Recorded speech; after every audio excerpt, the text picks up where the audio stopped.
नमस्कार, तुमच्या सगळ्यांचं स्वागत आहे मेलबर्नच्या या आगळ्या वेगळ्या शोमध्ये, ज्याचं नाव आहे बोरकर्स मीडिया प्रस्तुत talk kaleidoscope, telling stories and spreading smiles.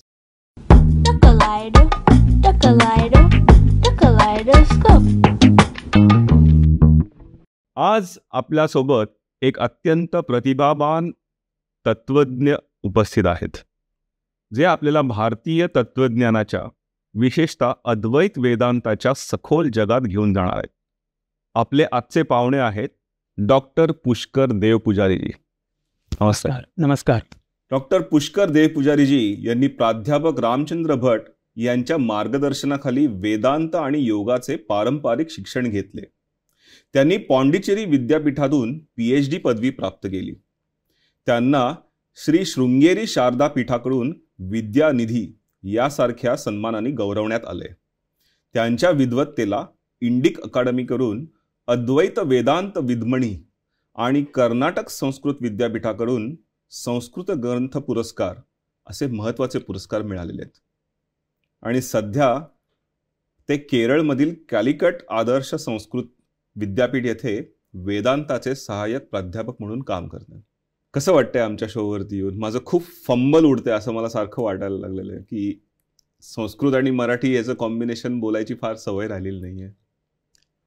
तसं म्हणायचं तर मलाही मराठी बोलण्याची सवय राहिलेली नाही आहे, कारण की शिक्षण सगळं 12वी नंतरचं शिक्षण सगळं दक्षिणेत झाल्यामुळे, अजून आमच्या शिक्षणाचं माध्यम संस्कृत असल्यामुळे आता झाली आहे 15 वर्ष की मराठी बोलण्यातही थोडी अडचण आहे. पण लेट्स ट्राय. हो, आपण म्हणजे आपण एकाच लेवलला आहोत मराठीमध्ये असं म्हणायला बरोबर आहे. सो मूळचे तुम्ही नागपूरचे? येस. आणि 12वी पर्यंत तुम्ही नागपूरमध्ये होता? बरोबर.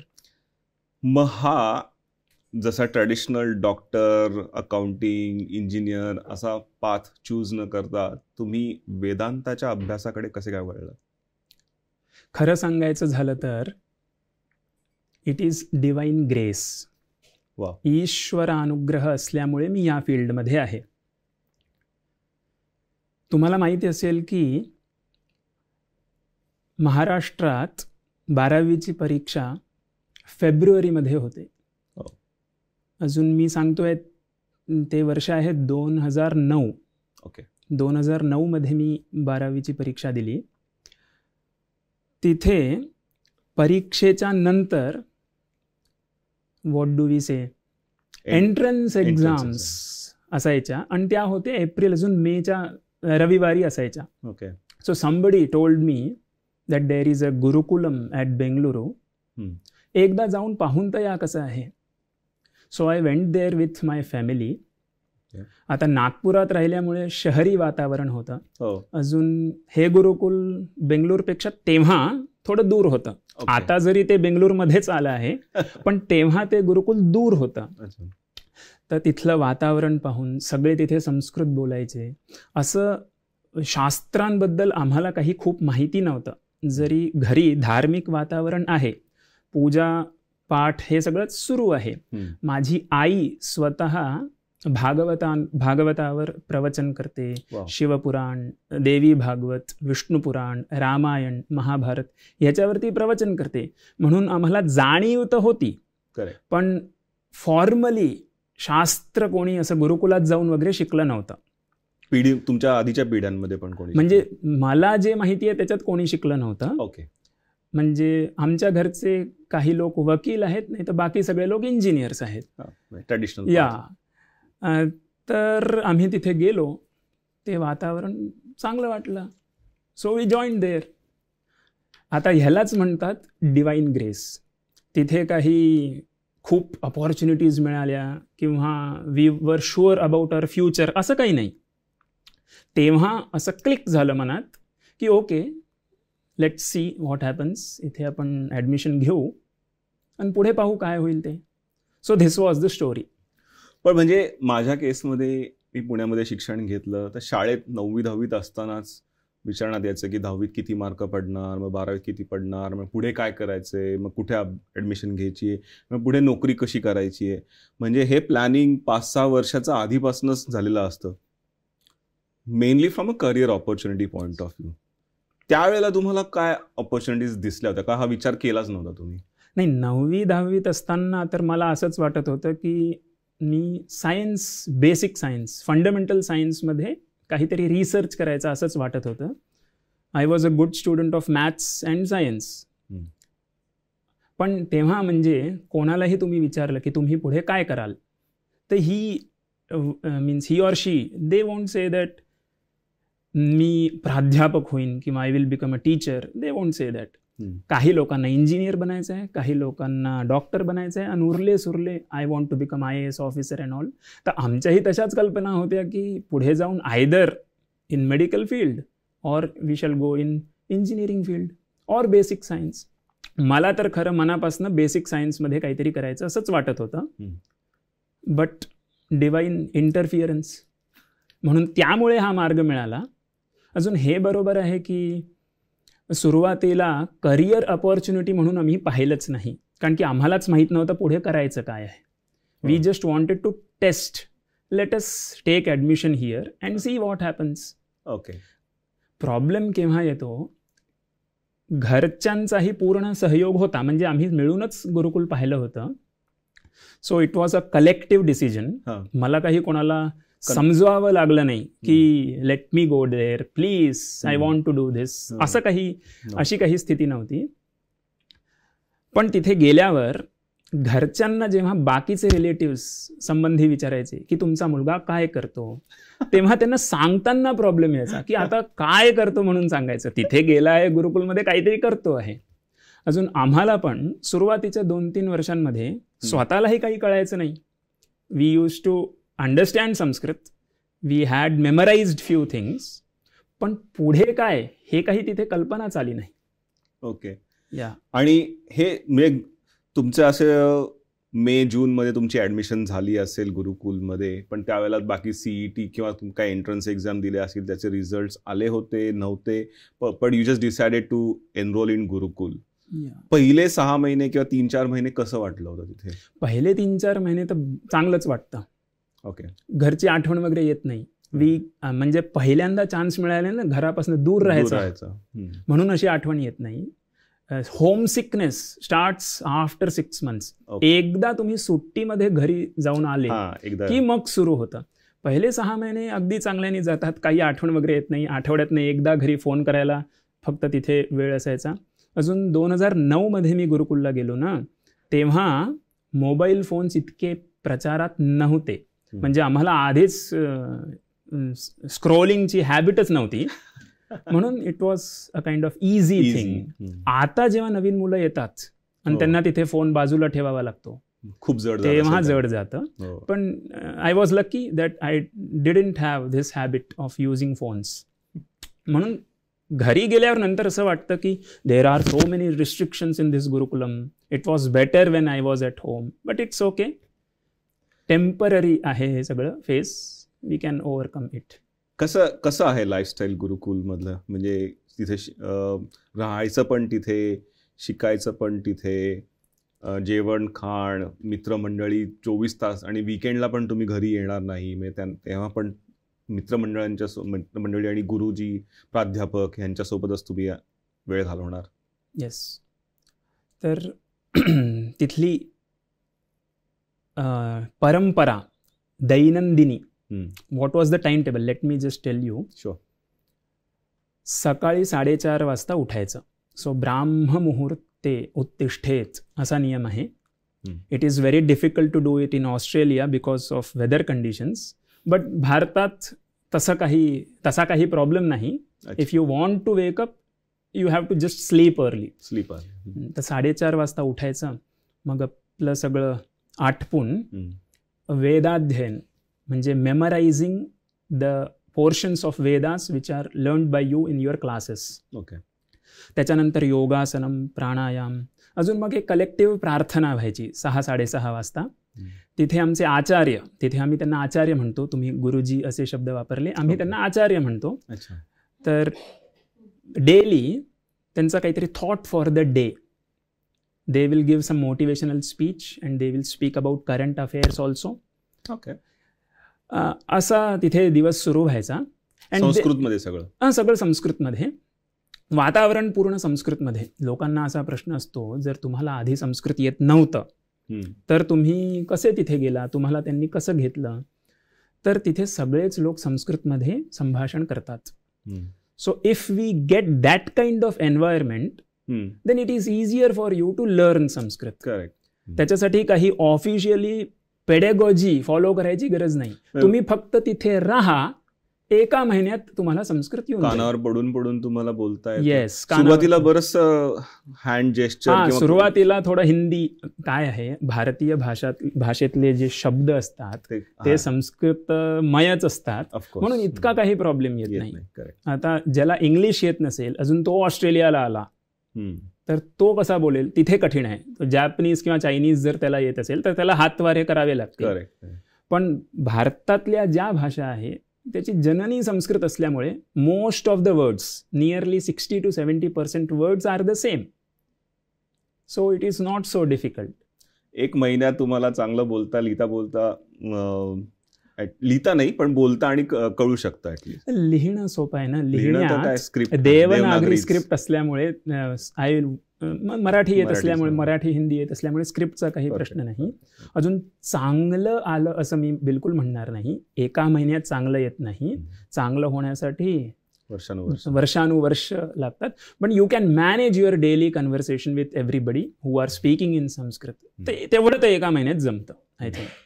सॉरी, आपलं कंटिन्युएशन चालू होतं. आचार्य नंतर तुम्हाला सगळं डेली. नंतर आमचे क्लासेस सुरू व्हायचे.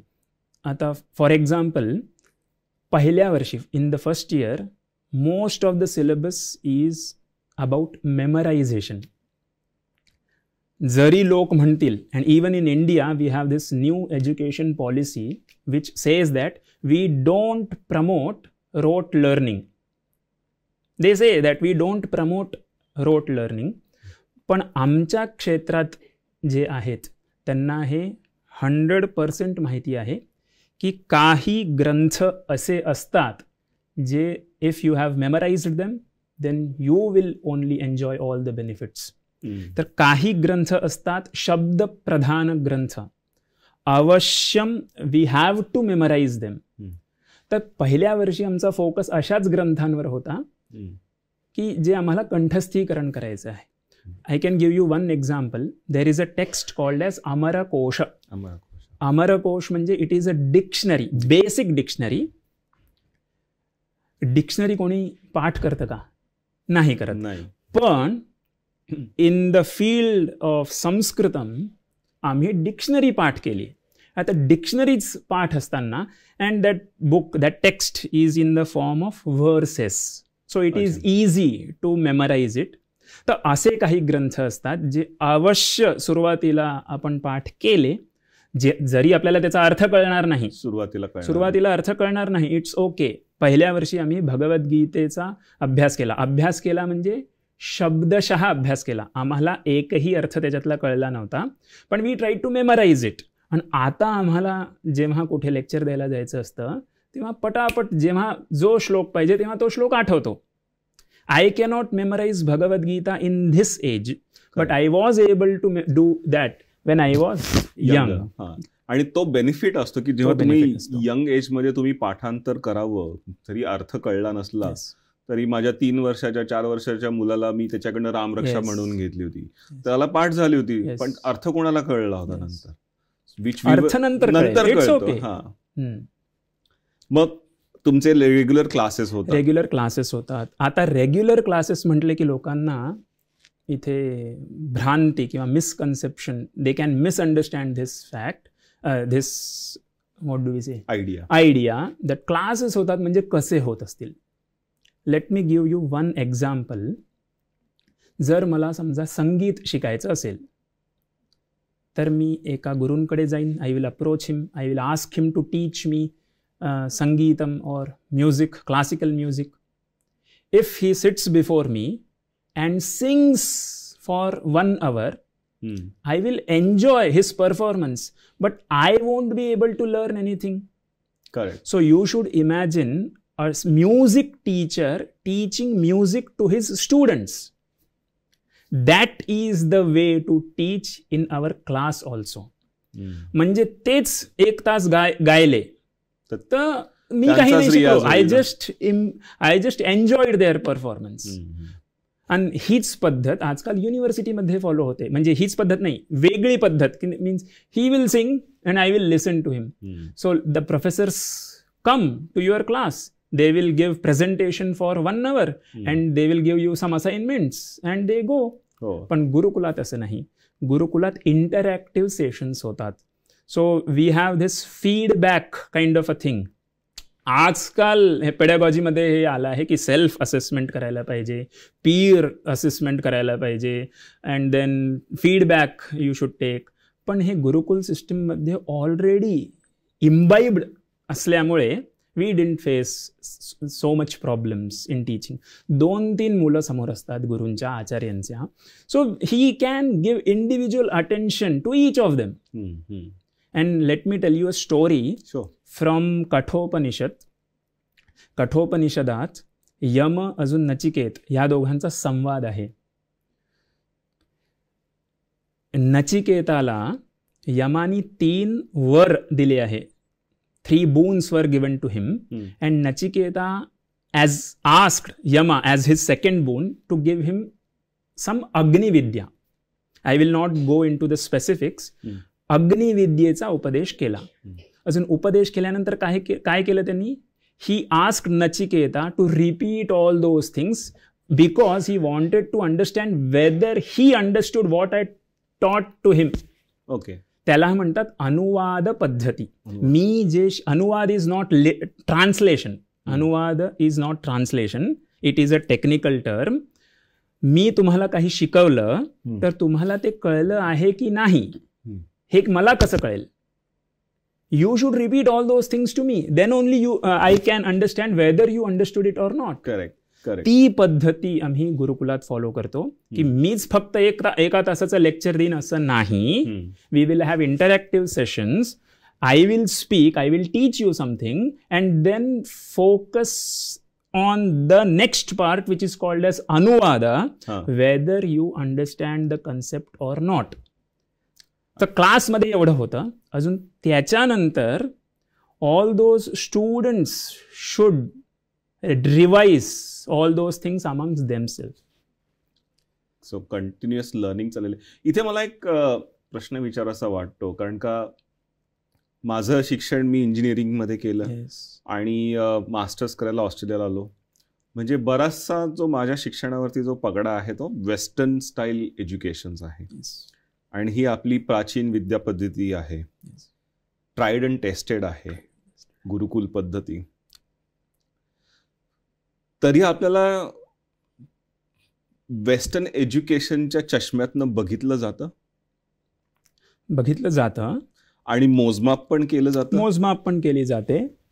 पण what I think that we should not get bog down by we should not try to get certificates from them whether we are performing, means whether we are doing good things or not. Self-confidence is what is required. If you are seeing the results, why do you bother about being certified by Western educationists that you are doing a good work? तर मला प्रश्न असा विचारायचा होता तुम्हाला की 12वी नंतर तुम्ही तिथे शिकायला गेलात आणि तुमची ही जीवन पद्धती चालू केली होती. तिथे सकाळी 4:30 पहाटे 4:30 वाजल्यापासून तुमचा दिवस सुरू होणार. जनरली शिक्षणामध्ये आम्हाला बघितलं की 12वी नंतर तुम्ही ग्रॅज्युएशन, पोस्ट ग्रॅज्युएशन करता.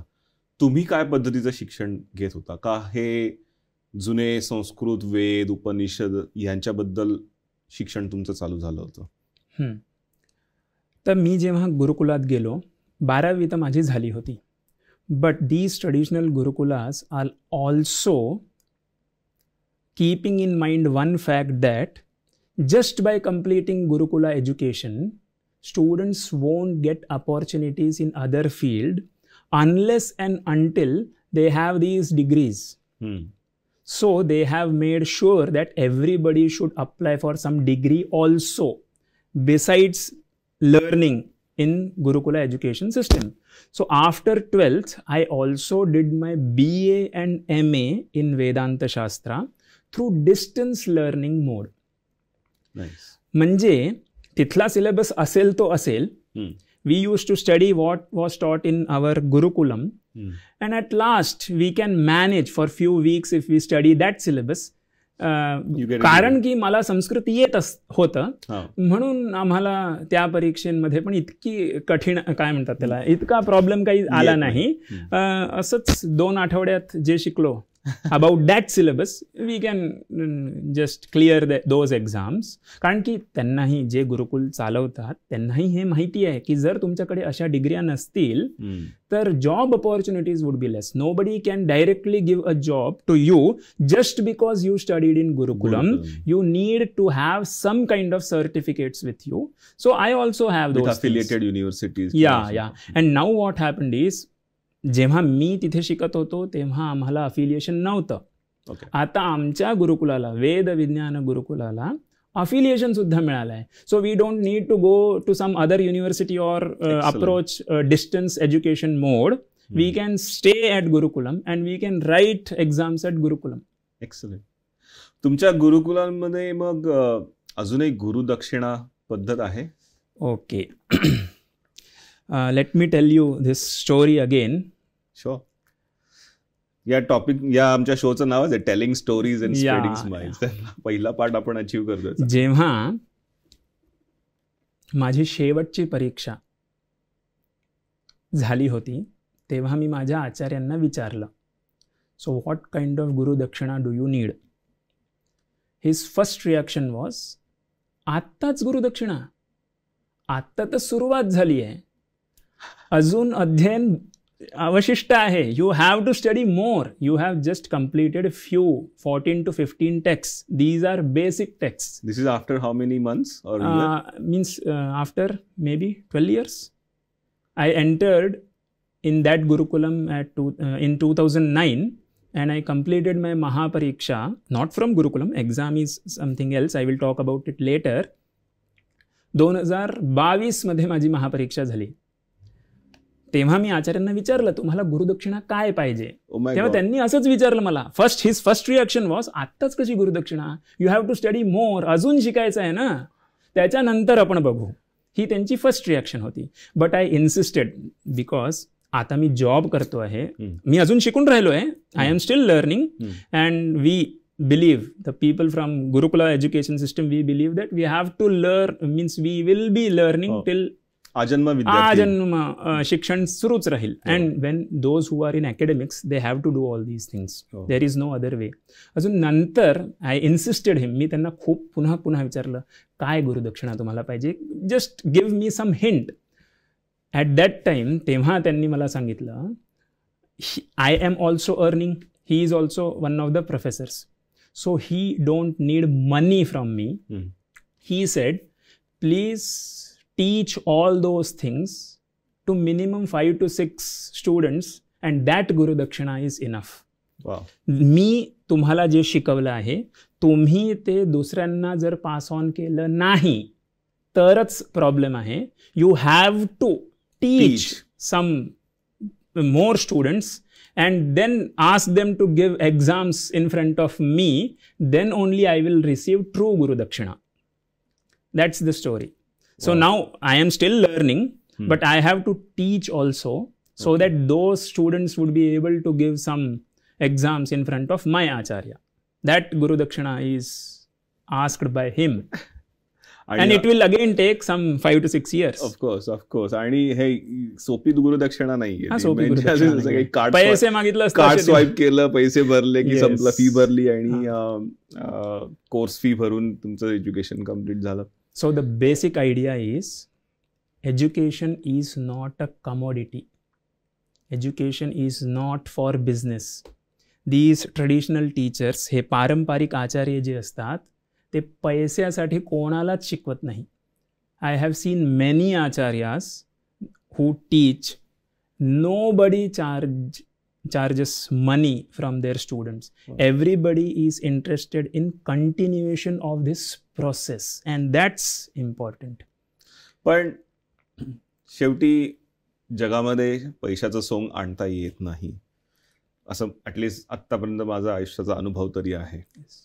मग गुरुकुलचं कसं चालतं? म्हणजे शेवटी तुम्ही राहणार तिथे, वसतिगृहात राहणार तिथे, अजून फोन तुम्ही रेग्युलरली नाही वापरले तरी कुठेतरी वीज बिल तरी येणार तिथे, खाण्यापिण्याचे जरी काही खर्च असतील, मग हे काय डोनेशन्स किंवा? Yes, absolutely. आस्तिक लोक डोनेशन्स देतात. प्राचीन काळापासून ही तीच पद्धत होती. द किंग्स, जे राजा लोक असायचे, rulers, they will run all the gurukulams. छात्रांकडनं असे पैसे घेतले हे तर कधीच ऐकलेलं नाही, म्हणून स्टुडंट्सकडनं ते काही पैसे घेत नाही. But if he is wealthy also, it's good, his parents can donate it. पण डोनेशनवर basically all the gurukulams are run on donation. And I can give you another example. मी आधी सुरुवातीला बेंगलोरमध्ये होतो 4 ते 5 वर्ष. त्याच्यानंतर मी ज्यांच्या घरी राहून अभ्यास केला आहे, आता त्यांना तर कोणी डोनेशनही देत नाही. प्रायव्हेट क्लास सारखं, असं प्रायव्हेट क्लासही नाही म्हणता येईल, गृह गुरुकुलम असं म्हणूया आपण. गृह Gurukulam, home schooling type of a system. आम्ही त्यांच्या घरी राहिलो, त्यांच्या घरी खाल्लं, सगळंच केलं. But he is being paid in his university, so he used to bear all the expenses. He never asked us to give any money. So the final motivation and their commitment, their dedication should be glorified by us. वा. आणि जेवढा student, तुमचा विद्यार्थी जेवढा मोठा होईल तेवढा आचार्यांचं नाव मोठं होईल. येस येस, बरोबर. अशी संकल्पना आहे. अशी संकल्पना आहे की आचार्यांना जर जज करायचं असेल, actually we should not do that, but if you want to जज any acharya, please look how many students are prepared by him. पण ही संकल्पना जी आपल्याकडे पारंपरिक पद्धतीने वर्षानुवर्ष, पिढ्यानपिढ्या, शतकानुशतकं चालू आलेली आहे, कम्पॅरेटिव्हली जेवढं आता दुसरं एज्युकेशन आहे आपल्याकडे, तुम्हाला असं वाटतंय का की it's about time to teach the world or bring that संकल्पना out in a larger format? म्हणजे माझ्यासारख्या थोडं टेक्नॉलॉजी आणि बिझनेसमध्ये स्पेंड केलेल्या माणसाला इट्स लाईक, मान्य आहे की आपण बरीच वर्ष एक पायलट प्रोग्राम रन केलेला आहे, पण आता it's time to roll out to the world. Yeah, बरोबर आहे तुमचं म्हणणं. And we are also trying the same thing. अजून भारतात हे सुरू झालेलं आहे. लोकांना कळलं आहे की युनिव्हर्सिटीमध्ये नेमकं सुरू काय आहे. I don't want to use all these words, but the environment in universities is not encourage, means we should not encourage that environment. विद्याग्रहणासाठी what type of environment is required is not available in all those universities. Hence people have themselves realized that it is better to put their children in these types of traditional gurukulams, other than, means without putting them in some universities and all. Sari आम्ही सुरू केलं आहे. लोकही, many people have started homeschooling also, because they don't want their teenagers to get influenced by the environment which is in these universities. मग आजचे तरुण म्हणा, तरुणी म्हणा, एस्पेशली तुम्ही पण खूप तरुण आहातच, तुमचे पियर्स म्हणा किंवा तुमच्यापेक्षा 5-10 वर्ष अजून यंग असतील, काही 20तले असतील, easily influenced by something happening in world किंवा वेस्टर्न साईड. आजकाल काय मोबाईलचा जमाना आहे, रील्स चालू असतात. त्यांचा काय दृष्टिकोन, आणि तुम्ही तर प्रोफेसर आहात, त्यामुळे तुम्ही अशा स्टुडंट्सना जवळून बघत असाल जे कमी नवीन एस्पेशली ॲडमिशन्स होतात, त्यांना काय तुम्हाला फरक जाणवतो तुम्हाला की how are they taking gurukulam पद्धती? See, I am a professor in university model but I teach. मी शिकवतो, गुरुकुलामध्ये शिकवतो. पण आम्ही जेव्हा ॲज अ स्टुडंट जेव्हा आम्ही प्रवेश केला, तेव्हा जेमतेम 5 ते 6 विद्यार्थी ॲडमिशनसाठी यायचे. पण now situation is good. We get applications such as 30 to 40 and we have to then take good tests of them and we have to take only, means we have the capacity to take only few, but that situation is encouraging that we are getting so much applications. आणि मग त्या taste मध्ये काही तुम्हाला असं संस्कृत येणं mandatory आहे किंवा असं काही No, just we want to understand what kind of mindset does he have, means whether he has fixed mindset or growth mindset. If he has growth mindset, even if he doesn't know Sanskritam, it's okay, he will learn within 1 month. तर ही संस्कृत यायलाच पाहिजे असा काही आग्रह नाही. We want to test his mindset. How does he behave when he fails at something. Does he have growth mindset, then he is welcome in our gurukulam. Sort of aptitude test आहे. Aptitude test आहे. And what do we say, त्यांचं communication पाहून ठरवता येतं. What type of answers does he give. आपण तुमच्या गुरुकुलाबद्दल बोलणं झालेलं आहे. थोडंसं आता जरा जो मेन टॉपिक आहे अद्वैत वेदांत, किंवा रिसेंटली तुम्ही म्हटलं नुसतं वेदांत म्हटलं तरी चालेल. यस. बेसिक पासून सुरुवात करूया. What is Advaita Vedanta? Okay. तर आय अज्युम दॅट तुम्हाला माहिती असेल की 4 वेद आहेत. ऋग्वेद, यजुर्वेद, सामवेद आणि Atharvaveda. Each and every Veda is classified into 4 parts: Samhita, Brahmanam, Aranyakam and Upanishad. This Upanishad portion comes at the end of each branch of these Vedas. So, ह्या उपनिषदांचंच दुसरं नाव आहे वेदांत. वेदस्य अंतः, अंतिमो भागः.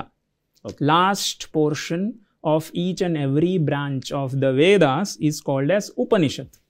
So what is the significance? Samhita भागात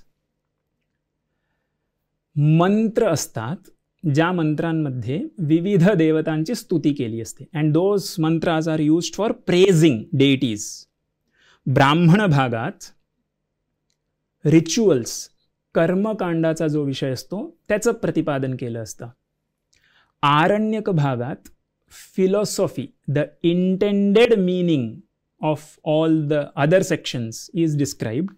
अजून जो शेवटचा भाग आहे Upanishad, the essence of all the Vedas is described in that portion.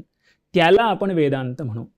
So if I want to put it in other ways, if we divide the Vedas into 2 parts, Jnanakandam and Karmakandam and Jnanakandam. So Karmakanda portion is related to all the rituals and sacrifices and duties of each and every individual. Then Jnanakanda is about self-realization, to know your true self. That portion is called as Vedanta. And its other term for it is Upanishad. So that is the basic answer. What is Vedanta? Vedanta is Upanishad. या definition नंतर the obvious question comes is, why do we need, or how we can best utilize it for our current modern day lifestyle? Yeah. I will answer this to you. What is the significance of Upanishad or Vedanta in this time? See, let me ask you one question. Are you happy? Do you think it is easy to be happy or not? See, for example, I can give you one example. If I am hungry, जर मला भूक लागली असेल, I get some food, I eat it, and now I feel happy. It is easy to become happy. What's difficult? It is difficult to become happier than someone else. त्याच्यापेक्षा सुखी होणं हे कठीण आहे. सुखी होणं, सुखी असणं हा माणसाचा किंवा कोणाचाही, एव्हरी लिव्हिंग थिंग, त्याचा स्वभावच आहे. स्वभावतः एव्हरीवन इज सुखी. पण त्याच्यापेक्षा मला जास्ती सुखी व्हायचं आहे. त्याच्या, if he has some wealth, I want to become wealthier than him. When this comparison comes, then the problem starts. जोपर्यंत तुलना केल्यावर सगळे प्रॉब्लेम सुरू होतात. And what if I tell you that there are no others, there are no others. This is our Vedanta philosophy. Atman is one. आत्मा एकच आहे. There are no two Atmans or multiple आत्मन्स. जर आत्मा एकच आहे, माझ्यात आणि त्याच्यात एकच आत्मा आहे, so how can I feel jealous about him? If I see myself in him, I won't feel jealous about him. Correct. So that's the basic concept.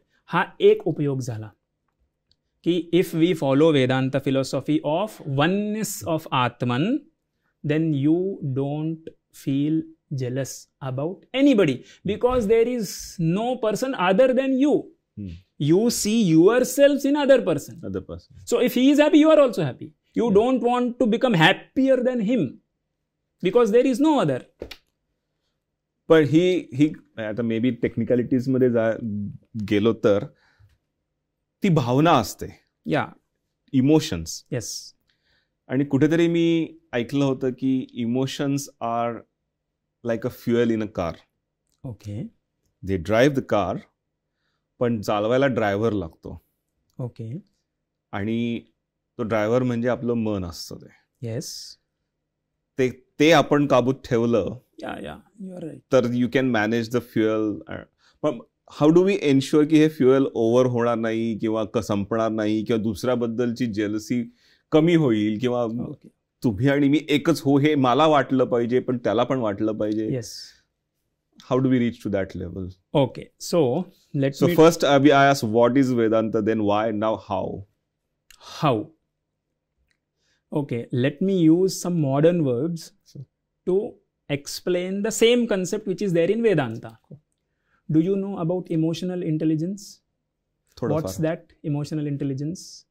It is one of the soft skills which is necessary for our personal and professional development. Yes. Am I right? Correct. Yeah.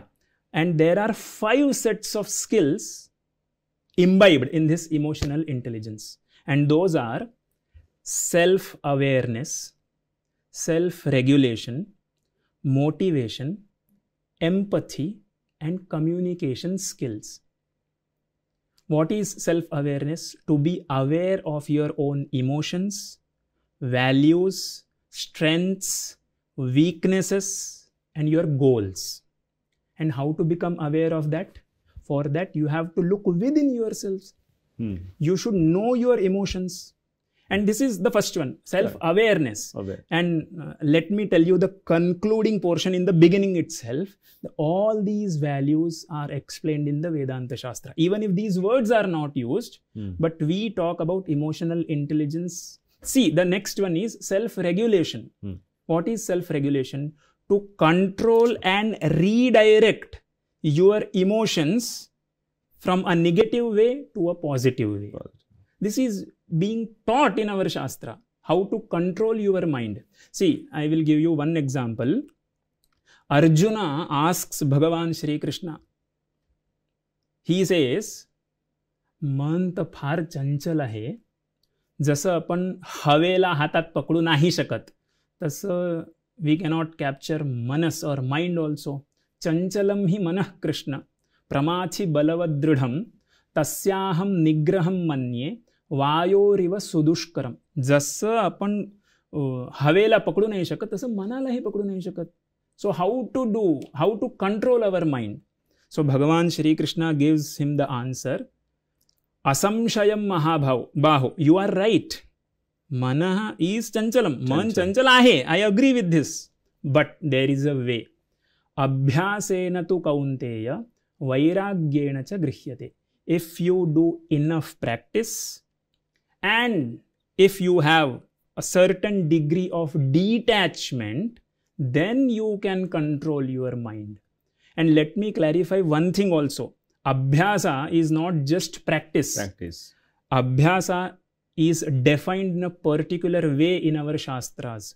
Satu dirghakala nairantarya satkara sevito dridha bhumi. We have to practice for a long period of time. Dirghakalam yavat abhyasah. Dirghakala. And for not just for a long period of time, nairantarya, consistency is also important. And one thing other than this is satkara. Satkara is faith or shraddha in your teacher's word. So if you do practice in such a way for a long period of time, consistently and with full faith in your teacher's words, then you are doing abhyasa. And if you are doing this type of abhyasa, then you can control your mind, and that is what we call as self-regulation. And the other option is you have to be detached from this world, and that is difficult. I understand that, but we can do abhyasa. So that is self-regulation.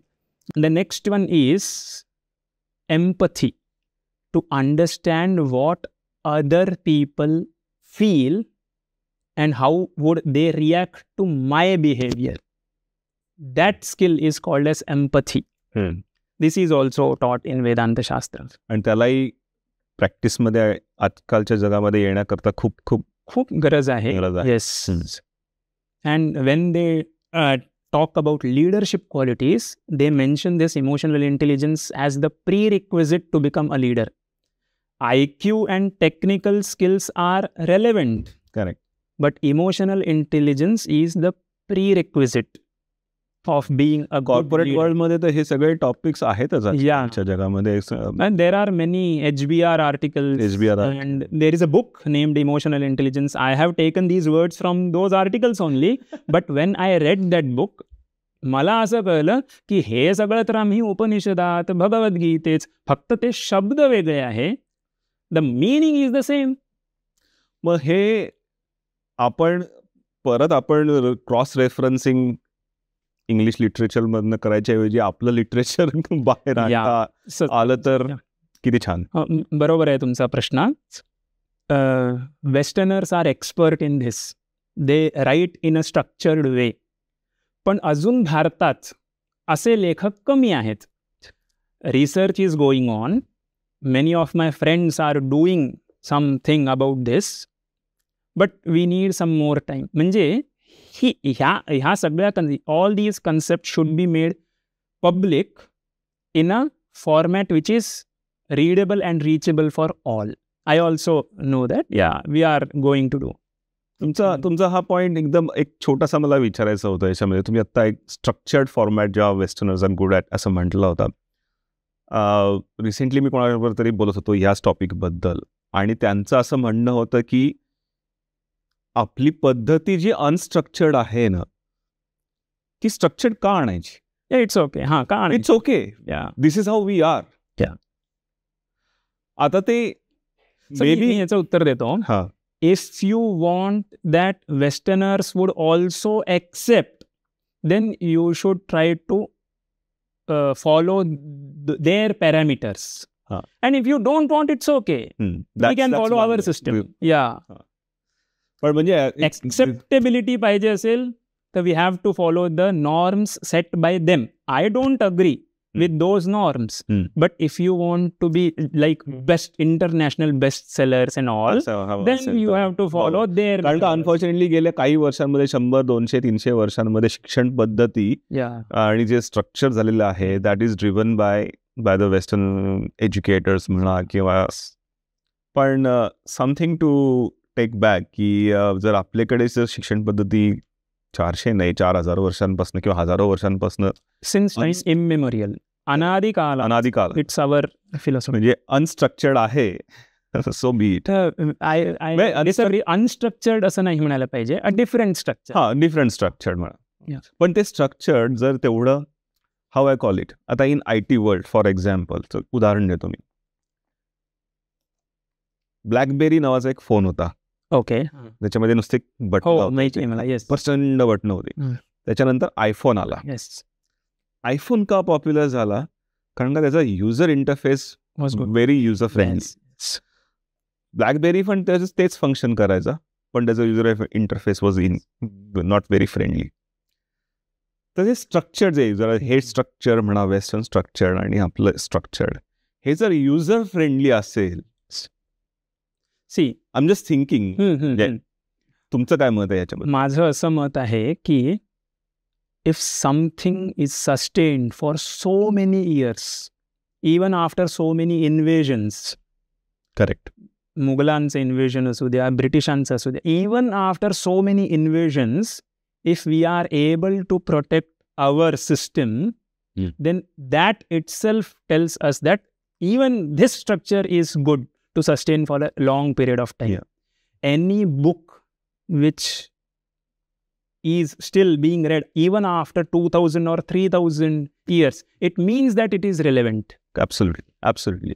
नाही, totally agree त्याच्यामध्ये. आणि माझा मूळ प्रश्न असा होता की sustain होणं एक गोष्ट, आता आपल्याला अजून प्रचार करायची वेळ आली आहे, असं म्हणजे पहिले भारतात प्रचार करायचा, पहिल्या भारतात प्रचार झाला की मग then we can go globally, and we are trying to go globally. See, I came here for some lecture series in Australia. नाही, आणि थँक्यू व्हेरी मच, तुम्ही आमच्या शोवरती पण आलात आणि त्याच्या आपण हा चांगल्या गप्पा मारतोय. सो आत्ता तुम्ही जो आधुनिक समाजाबद्दल आपण बोलत होतो, आणि प्लस तुमचं जे शिक्षण झालेलं आहे वेदांताबद्दल, कुठली गोष्ट तुम्हाला सगळ्यात जास्त रिलेटेबल किंवा आकर्षक वाटते किंवा इंटरेस्टिंग वाटते? दॅट तुमचा एक प्रश्न होता की what do you prefer, money, fame, both, असा कोणता तरी प्रश्न होता. I didn't reply to it, but let me tell you the answer. Peace of mind is important. Even if you have immense wealth, but you don't have peace of mind, then what's the use? Even if you are famous, but you cannot go on the roads because people will recognize you and they will disturb you, then what's the use?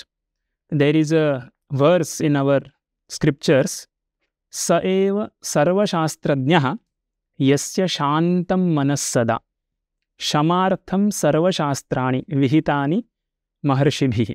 All the scriptures have the same purpose or goal, to make your mind peaceful.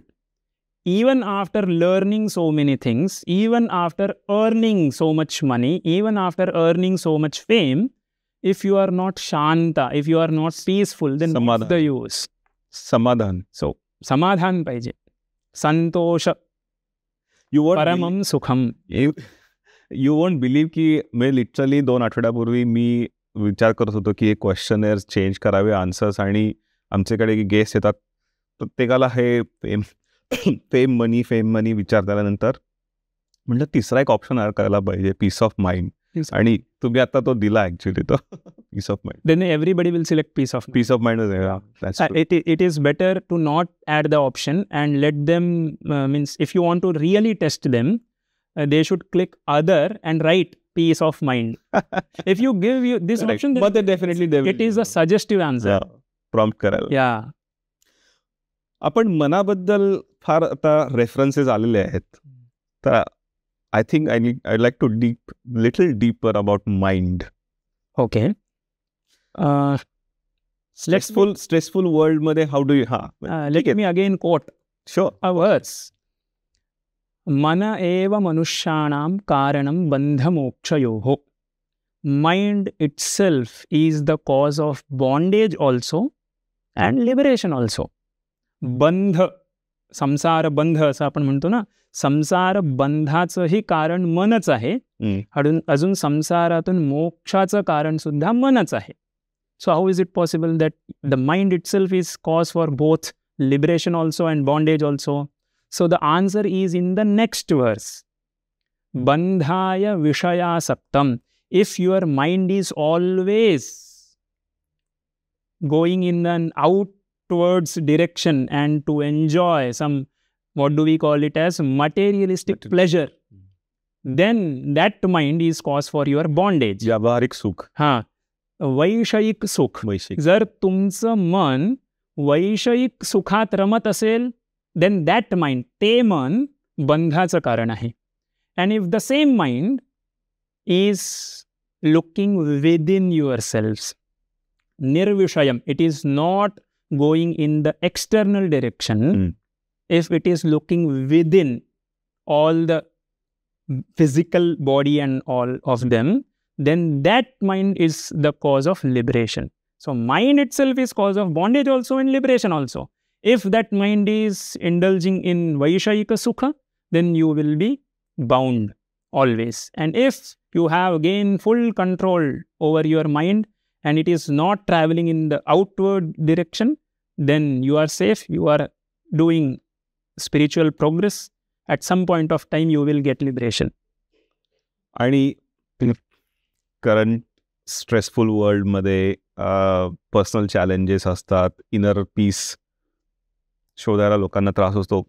काही techniques किंवा काही उपचार किंवा पद्धती follow करता येतील पण I cannot discuss all of them in means publicly. Okay, treatment नाही, पण ॲज अ टीचर म्हणून तुम्हाला जनरली फिलॉसॉफिकली काही सांगता? फिलॉसॉफिकली काही सांगायचं तर असं ध्यान लावा किंवा या रोज. And in simple language, what is necessary and what we are doing. आपलं शरीर चंचल पाहिजे आणि मन स्थिर पाहिजे. But we are doing exactly opposite. आपलं शरीर is stationary and our mind is wandering like a monkey. हे बेस्ट. तर मग काय करायला पाहिजे? We have to do physical exercise so that our physical health is maintained, and then we have to perform some meditations or dhyana. I don't say that you should perform meditation only. Any activity in which your mind gets in that full concentration mode, that activity is enough.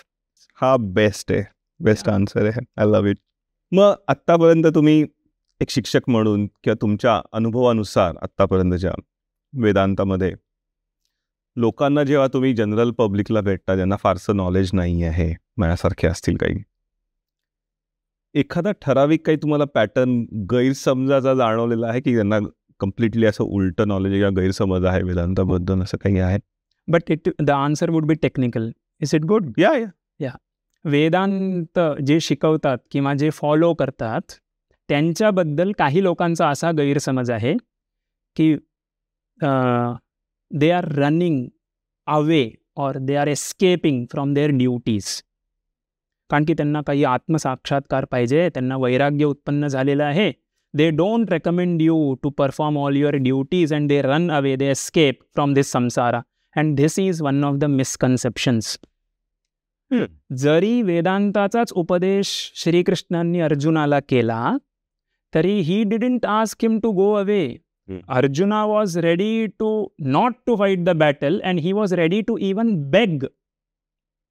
But Shrikrishna, even after explaining all the Vedanta, he asked him to fight the war. So that is important. मी वेदांती आहे म्हणून मी कर्माची निंदा करतो असं काही नाही. कर्माची निंदा नाहीच आहे. So and I will tell you the reason about why this misunderstanding is there. कर्मामुळे मोक्ष मिळत नाही, ज्ञानामुळे मोक्ष मिळतो, एवढंच आम्ही म्हटलं. एवढं ऐकून लोकांना असं वाटायला लागलं की कर्म करूच नाही. असं बिलकुल नाही आहे. What is the rule? चित्तस्य शुद्धये कर्म. आपल्या अंतःकरणाच्या शुद्धीसाठी कर्म करावेच. You cannot expect that Karma will give you liberation. That's another thing. If you want liberation, then first your mind should be purified. And how to purify your mind? By following and performing all your duties. You cannot escape from them. No. So हा एक misconception लोकांच्या मनात आहे की हे अद्वैती लोक कर्माची निंदा करतात वगैरे. बिलकुल असं काही नाही आहे. भगवान श्रीकृष्ण सेस माम अनुस्मर युध्यच. माझं स्मरण कर आणि युद्ध कर. हो. आणि हिंदू धर्मामध्ये म्हणजे आपण म्हणतो धर्म, पण याचं धर्म म्हणजे शेवटी तुम्हाला पितृधर्म, पुत्रधर्म, आता नोकरी करत असेल एखादा नोकर धर्म, these are the duties you are performing. आणि तुम्ही, हाही एक मिसकन्सेप्शन आहे. Due to the lack of words in English language, we generally translate dharma as religion, but that translation is not correct. This is one of the is another misconception. Dharma is basically your duties. If I say it is your dharma, it means it is your duty, and if you don't perform that duty, then you are committing the sin. जर तुम्ही तुमचा धर्माचं पालन केलं नाही तर तुम्हाला पाप लागेल. Correct. So when are Vedantin saying that you don't perform your dharma? We are saying that you should perform your dharma. In Gita, many times Shri Krishna says, Swadharme nidhanam shreyah. Now people will say Swadharma means Hindu dharma. No, we are talking about rules. There are rules for every individual and he should perform all those duties. असा कुठला संदेश आहे, आणि हे आता तुम्ही याचे 2 सांगितले, आपण मनाबद्दल बोललो, आपण धर्माबद्दल बोललो, आपण कर्माबद्दल थोडंफार बोललो ॲज वेल, पण असं कुठले काही आपल्या प्रत्येकाच्या जीवनात आपण आत्मसात केलं पाहिजे असं तुम्हाला वाटतं? कुठला संदेश किंवा कुठला मेसेज किंवा कुठली पद्धती आपण डे टू डे लाईफमध्ये आपण immediately as a first step म्हणून आत्मसात करू शकतो? असे सामान्य धर्म असतात जे सगळ्यांनीच फॉलो केले पाहिजे. फॉर एक्झाम्पल, सत्यम वद. It is very easy to do it. It is not so difficult to talk. Means it is easy to lie also. Gossip karna. Gossip karna. It's okay if you gossip, but generally, if you want to follow simple ways to do your dharma, then there are certain things such as satyam vada. Then for teachers, we have this another swadhyayan ma pramadah. If you are a teacher, then always study and always teach. You cannot run. Means me 10 ते 4 कॉलेजमध्ये शिकविल्यानंतर I will enjoy my personal life is not recommended. कदापि न त्यक्तव्यम. Always we have to be there. And then other dharmas are also there, such as if you have wealth, then you should give donations. And this is the special dharma for all the grihasthas. गृहस्थांनी दान हे दिलंच पाहिजे, because all the other ashramas are depended on grihastha-ashrama. If you have enough wealth, you have to give danam. Because, and I will tell you another thing from Mahabharatam, it is said, dhanavantam adataram. If somebody has enough wealth and if he doesn't give, this is one person, and the next one is daridrancha atapasvinam. If somebody is poor and he is not tapasvi, then what should we do with them? We should tie him and drop him in some ocean. This was the second line. So it suggests that if you are poor, then you should have indriya nigraha, and if you have wealth, then you have to give donations. Yeah. Wow. पण म्हणजे आणि ह्या basic गोष्टी आहेत. And we have to, then another thing is, just remember your ishtadevata before performing any task. Even Hanuman, he used to remember Bhagavan Shri Rama whenever he is starting any new task. It's not difficult.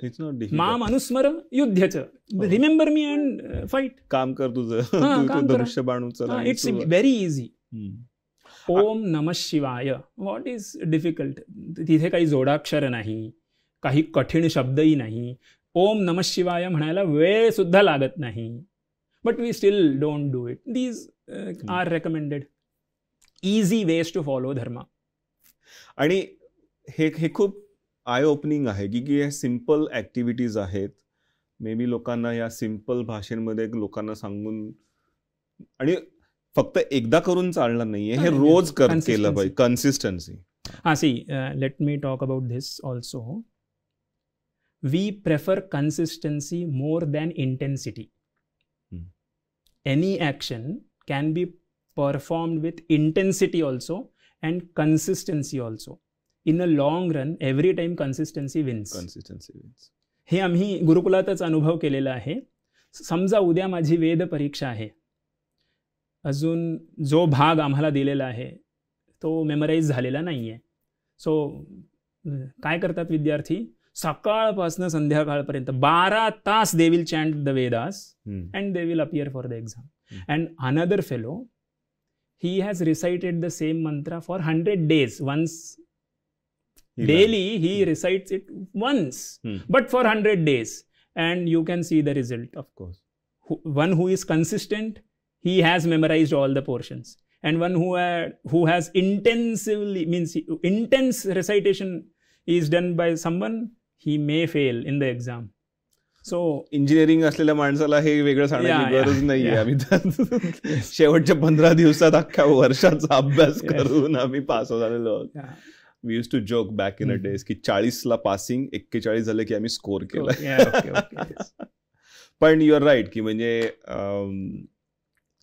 कन्सिस्टन्सीला महत्व आहे. आणि हे definitely आमच्या या शोवरनं छोटंसं उदाहरण द्यायचं म्हटलं तर कन्सिस्टंटली आम्ही गेले 2 वर्ष छोटं करत राहिलेलो आहोत. त्यामुळे अजून चालू आहे. So that bears bigger fruit. वेदांताचा विषय निघतोय आणि आदि शंकराचार्यांच्या बद्दल बोलणं होत नाही असं व्हायला नको. त्यांची भूमिका किती महत्वाची होती आणि वेदांताच्या ऐतिहासिक जी जडणघडण होत गेली आहे, डेव्हलपमेंट होत गेली आहे, त्याच्याबद्दल थोडे सांगता येईल का? हो. परमेश्वर केव्हा अवतार घेतात? जेव्हा धर्माला ग्लानी येते तेव्हा परमेश्वर अवतार घेतात. And we have seen this in the case of Bhagwan Shrirama, Shrikrishna. In the same way शंकराचार्यांचाही अवतार ह्याच कामासाठी झाला आहे. But there is a difference. रामांनी किंवा कृष्णानी शस्त्र घेऊन शत्रुसंहार केला आहे. And Bhagavatpada Shankaracharya, he didn't pick up any weapon, but he picked up his lekhani. What do we say? Pen. And you may have heard this, pen is mightier than sword. At that time, some नास्तिकांचं राज्य होतं. Everybody was doing Veda Ninda. They didn't want to perform prescribed rituals. अजून भारतातल्या सनातनी लोकांमध्ये पण विभाग झाले होते. Somebody was saying that Shiva is greater than Vishnu. Somebody was saying that Vishnu is greater than Shiva.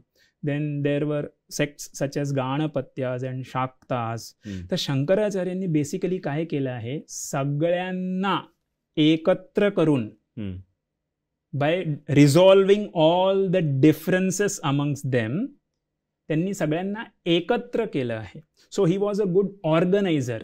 And then he gave lots of good works for students of Vedanta shastra. So this is the basic contribution of him. त्यांनी पूर्ण भारताचं भ्रमण केलं आहे. सगळ्या ठिकाणी जाऊन विद्वानांची चर्चा केली आहे. अजून सिद्धांत प्रस्थापित केले आहेत.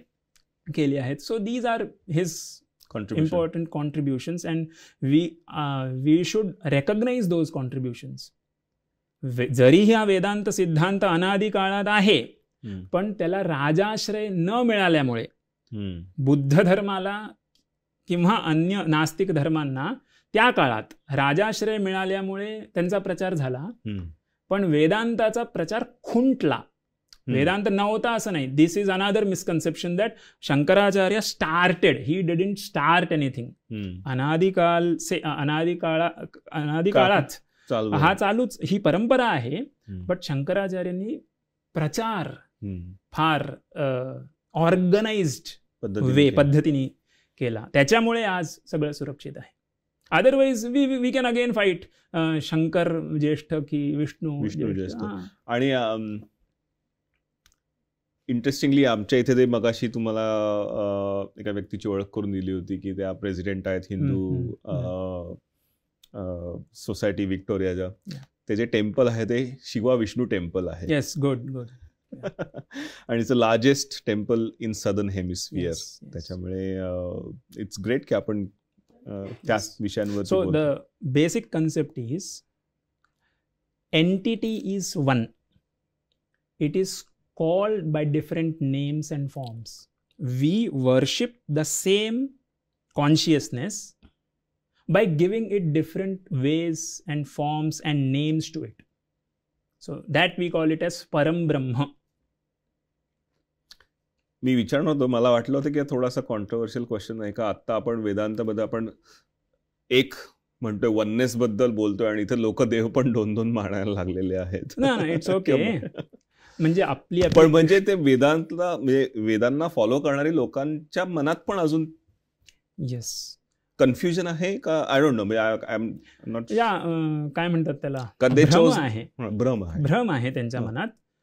Because they don't follow traditional acharyas. They should follow their own traditions. आता काय करणार, माया, अविद्या, अज्ञान इतकं पसरलं असल्यावर it's natural that people have delusions. But it's okay, we can remove or eradicate those delusions. May be आता आपण थोडंसं शेवटाला आलेलो आहोत. पण मला एक प्रश्न विचारायचा आहे. आचार्यांचा जर आपल्या आयुष्यात एवढा मोठा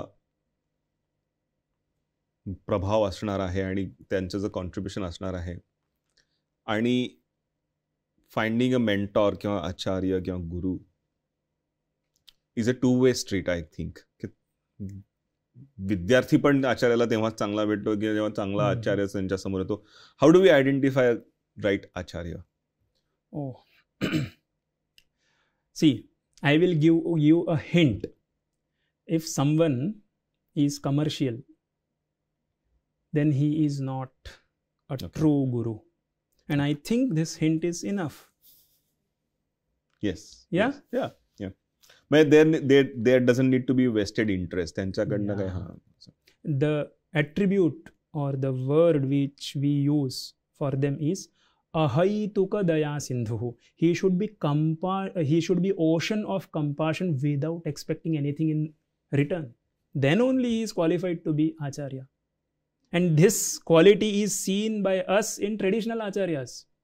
But we cannot see this quality in those commercial acharyas, or they call themselves acharya. I don't know whether they are acharyas or not. Of course. Yeah. जर कोणाला आता शिक्षण पद्धतीमध्ये फॉलो करायचं असेल किंवा वेदांतबद्दल शिकायचं असेल, वेदांताबद्दल शिकायचं असेल, गुरुकुलात राहायचं असेल, तर तुमच्या गुरुकुलाबद्दल काही माहिती देता येईल अजून, की ॲडमिशन्स कशा होतात, कुठे होतात? जनरली ॲडमिशन्स ह्या end of April and first week of May मध्ये होऊन जातात. But again if you are genuinely interested, that process doesn't matter. जसं मी आधी मेन्शन केलं, they will test whether you have growth mindset or not. And if you qualify that condition, they will give you admission even if the admission process is over. So it's not very difficult. If you have that kind of mindset, then you can apply later also. They will give you admission. Not so भारताबाहेर आहे काही gurukuls. so the काय समस्या आहे, लोकांनी गुरुकुल हे नाव ठेवायला सुरू केलंय. They will follow the western model of education, but they will name their institution as gurukul. So it is very difficult to differentiate between which institution is following Gurukula education module and which is not following. Just if the name is Gurukulam, it is not enough. I have seen many Gurukula international schools in Bengaluru and Mumbai. They have names such as Gurukulam, but they are not at all following Gurukulam. So, see how to identify which is following Gurukula education system or not. Wherever you can take admission by giving huge amount of donations, it is not Gurukulam. So, म्हणजे commercially गुरुकुलचा हा एक what do we say essential quality आहे, समधर्मत्वम. श्रीकृष्ण ज्या गुरुकुलात शिकले त्याच गुरुकुलात सुदामा पण शिकला. श्रीकृष्णांनाही त्याच सांदीपनी ऋषींकडे म्हणजे तेच कर्म करून तीच सेवा करावी लागली. He was not treated differently. But what happens in those schools, I have given so much donation, so I want to be treated as if I am someone king. But गुरुकुलात असं नाही आहे. We have students from every background. So you have to go and see. असं इथे बसून नाही सांगता येणार की हे गुरुकुल ठीक आहे, ते गुरुकुल ठीक नाही आहे. We have to go and see. So मला पुढचा प्रश्न विचारायचा होता तुम्हाला की वेगवेगळ्या परीक्षा असतात या गुरुकुलांमध्ये. तुम्ही पण आता रिसेंटली एक मोठी परीक्षा दिली होती ना, तेनाली परीक्षा. या काय असतं जरा सांगाल? So there are traditional exams and I will speak about one of them because I appeared for that exam. It is popularly known as Tenali Pariksha, but its original name is Veda Vedanta Pariksha. ती परीक्षा तेनाली ह्या गावात होते म्हणून त्याची अशी प्रसिद्धी झाली आहे की तेनाली परीक्षा. अच्छा.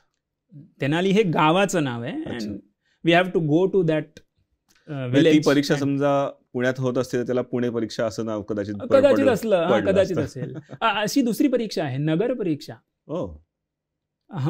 नगरला ती परीक्षा होते, अहमदनगर. नगरच म्हणायचं, नगरच म्हणायचं. नगर परीक्षा अशी आहे. But it started after I entered into Tenali Pariksha, so I was unable to appear for that Pariksha. But that the status is same for Nagara Pariksha also and Tenali Pariksha also. तर ही जी तेनाली परीक्षा आहे ही 4 विषयांमध्ये होते. Vyakarana which is grammar, tarkashastram which is Indian logics or epistemology. Then third one is Purva Mimamsa Shastra, which is related to the interpretation of the Karma Kanda portion of the Vedas. And then Vedanta Shastra, which is related to Jnana Kanda portion of the Vedas. मी वेदांत शास्त्राची तेनाली परीक्षा दिली. So ह्या परीक्षेचं वैशिष्ट्य काय? How is this exam different than others? See, आपण जेव्हा BA किंवा MA करतो तेव्हा एका सेमिस्टरमध्ये 5 ते 6 विषय असतात. Some credits are there and some hours are allotted for each and every subject. So, 5 विषय at a time. How can we internalize all these subjects? It is very difficult. पण तेनाली परीक्षेमध्ये दर सेमिस्टरमध्ये एकच विषय असतो. So you can focus on only one subject. Wow. म्हणजे जसं फॉर एक्झाम्पल पहिली परीक्षा असते तर्कसंग्रह या नावाच्या ग्रंथाची. So you have 6 months with you. You learn by heart Tarkasangraha for about 15 days. 15 days are required. Then you study all the commentaries. For studying, you need 2 to 3 months. And you have 2 to 3 months again to internalize it. You get chance to teach that subject to some junior who wants to learn from you. So you get enough time and you are not doing multitasking. You are not learning many subjects at a time.